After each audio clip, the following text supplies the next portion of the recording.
Washington needs leaders that not only understand the Second Amendment, but the entire Bill of Rights. And gun rights advocates need to know that the Second Amendment is only as good as the Fourth Amendment. If we are not free from unreasonable and warrantless searches, no one's guns are safe. You pointed out that police would be so busy arresting handgun owners that they would be unable to protect the people against criminals. It's a nasty truth, but those who seek to inflict harm are not fazed by gun control laws. The Constitution says the right of the people to keep and bear arms shall not be infringed. Violent crimes are not committed by decent, law-abiding citizens. The first time black people got the right to vote, it was only black men. In places like South Carolina, those black men went in a church to vote. The Klan came to make sure that vote couldn't happen. Black women surrounded that church with rifles and defended those men. Ida B. Wells said every black home should have a Winchester rifle. It's a repeating rifle. It is essentially the AR-15 of its day. 2/3 of gun deaths in this country are suicides, where the type of firearm is essentially irrelevant.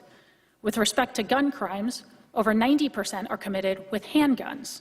Rifles of any kind are definitively used in only 3 to 4% of gun homicides every year, and an American citizen is 4 times as likely to be stabbed to death than they are to be shot to death with a rifle of any kind. Despite frequent claims that semi-automatic rifles are the weapon of choice for mass public shooters, in the last decade, over half of these shootings have been carried out with handguns alone.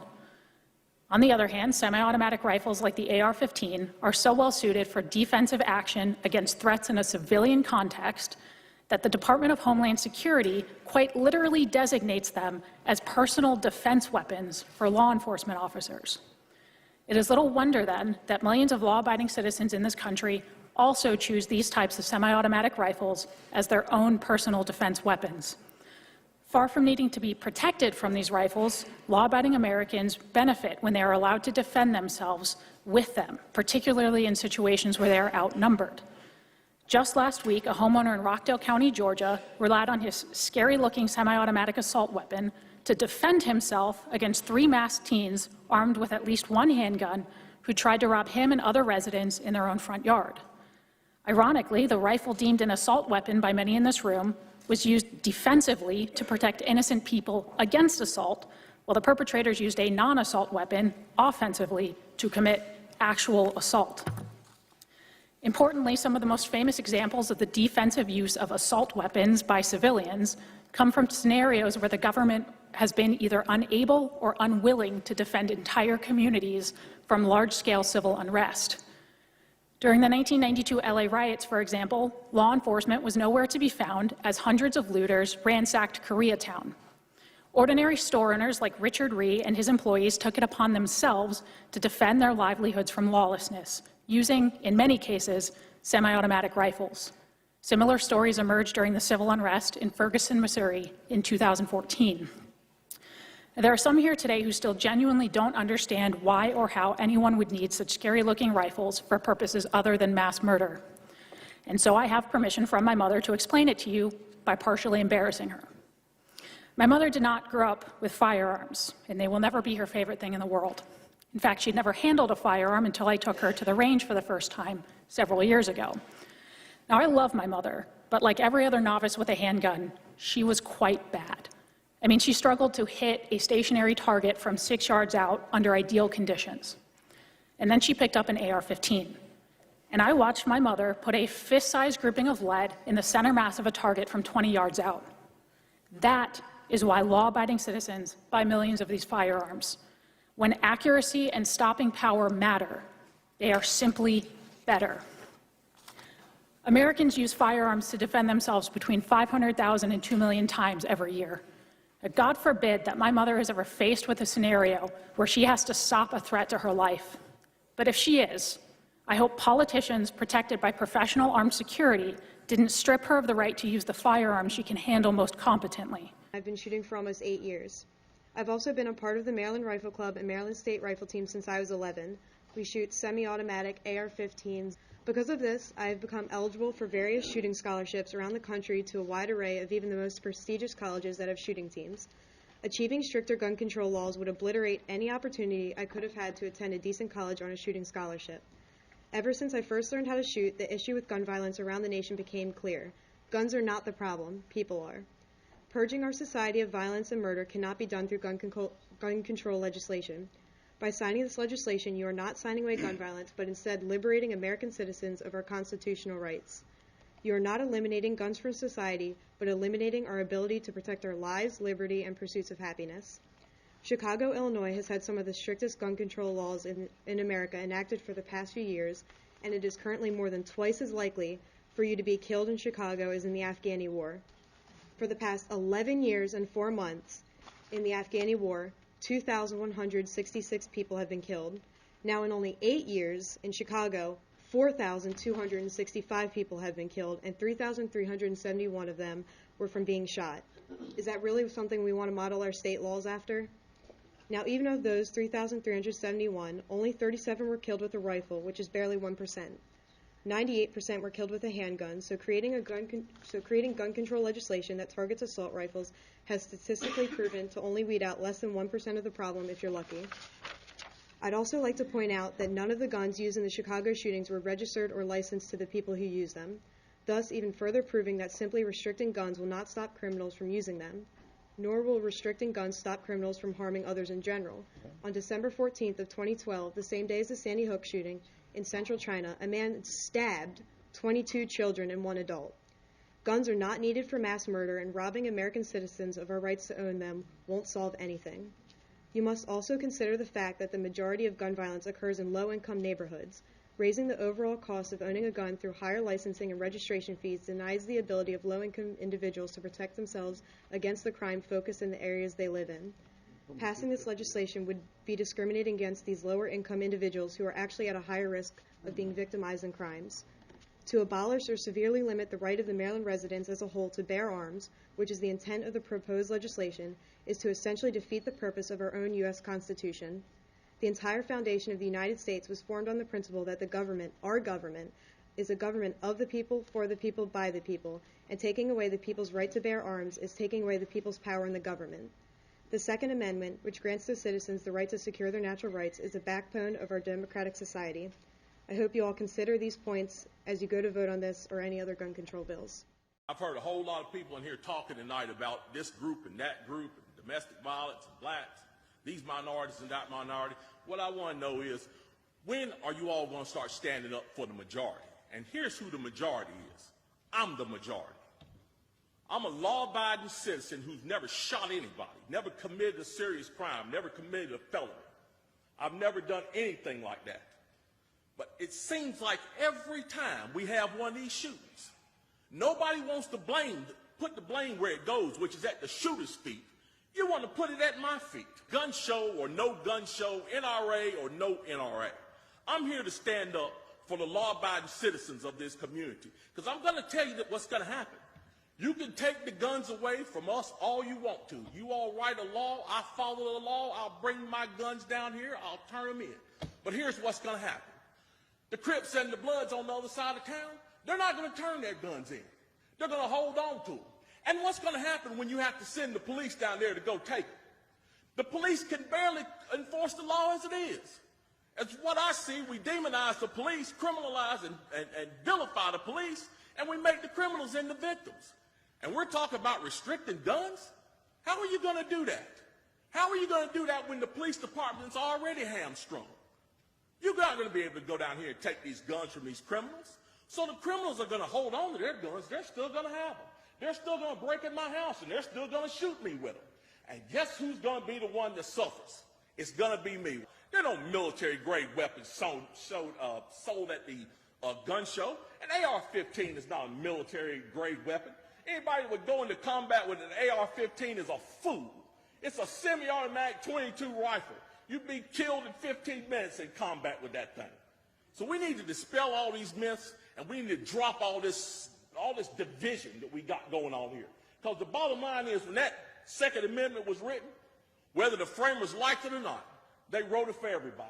And I am everybody. And the law-abiding citizens of this city are everybody. and we want our rights, and we want to keep our rights. The reality of the world that we live in today is that every day I step out my front door, I step straight into a victim selection pool. It is my job to make myself look as unattractive as a target as possible.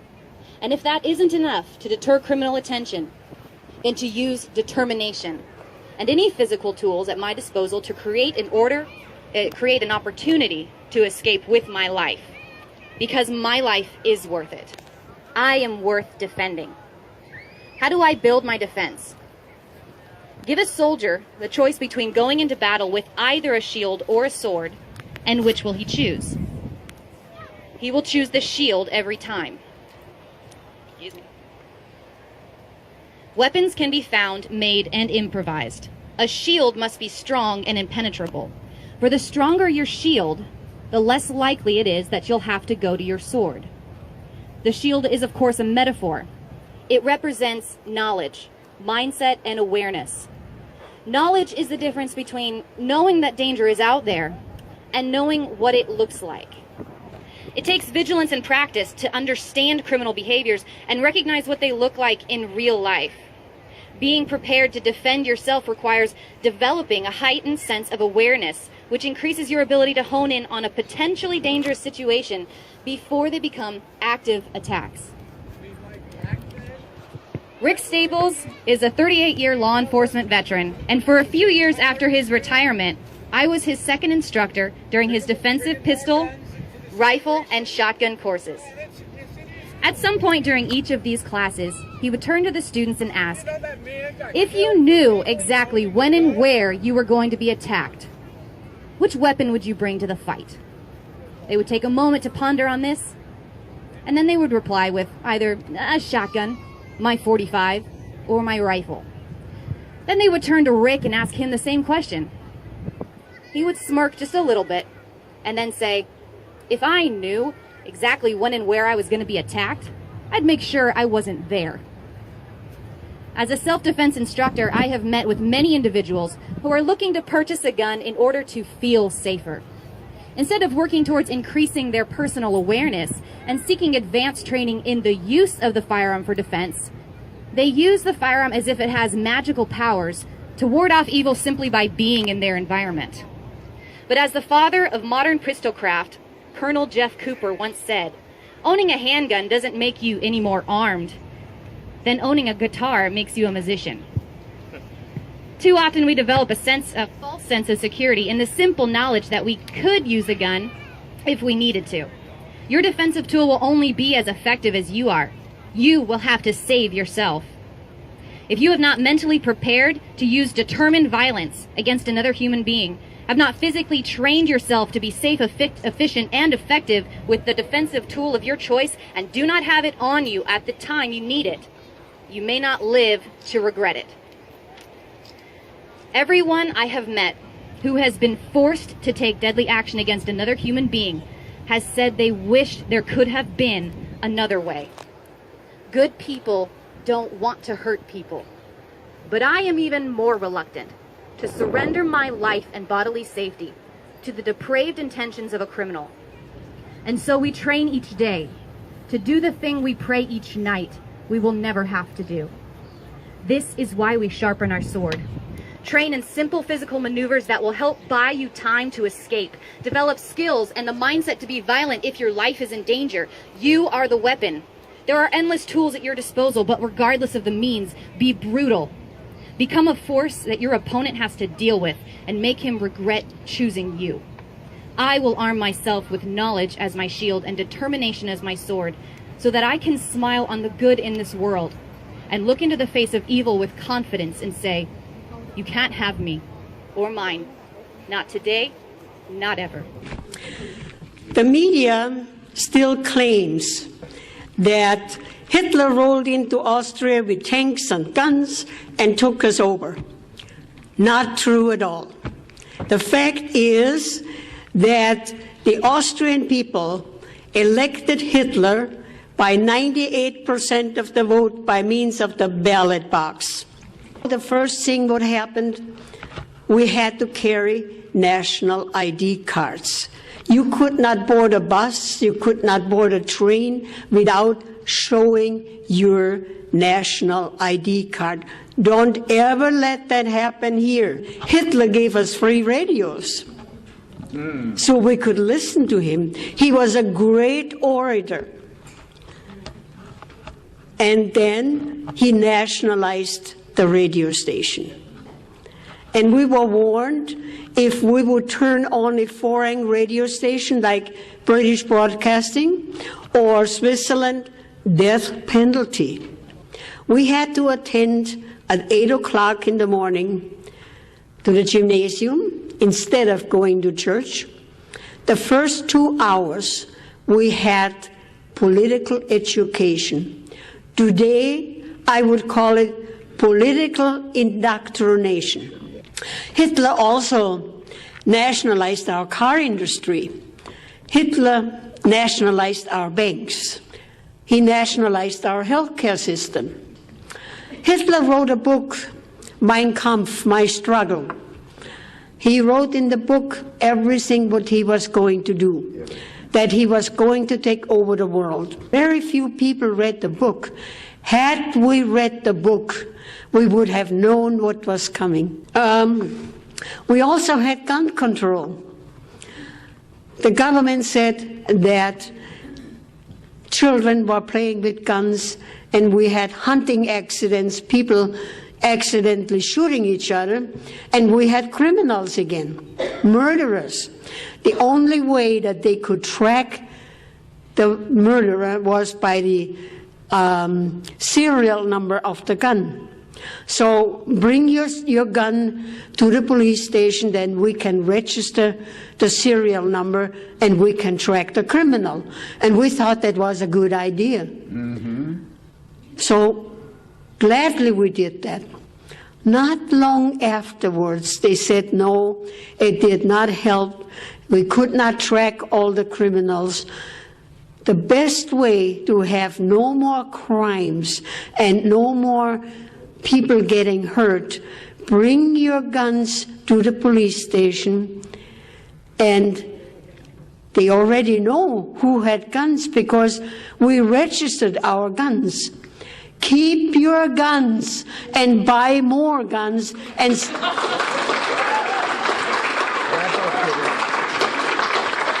stack up on your ammo. A gun is no good if you don't have any ammo. Dictatorship did not happen overnight. It took 5 years, from 1938 until 1943, we had a full-blown dictatorship. Had we kept our guns, we would have fought a bloody battle to the last men and women to keep our freedom. In Switzerland, it is law that everybody has to have a gun. And Hitler took every country in Europe except Switzerland. And Switzerland did not have a war for more than 600 years. Hitler never tackled Switzerland. So keep your guns. When the people fear the government, that's tyranny. But when the government fears the people, that's liberty. We want democracy to survive for all generations to come, not to become the insolvent phantom of tomorrow. Together we must learn how to compose differences, not with arms, but with intellect and decent purpose. That all who are insensitive to the needs of others will learn charity, and that the scourges of poverty, disease, and ignorance will be made disappear from the earth.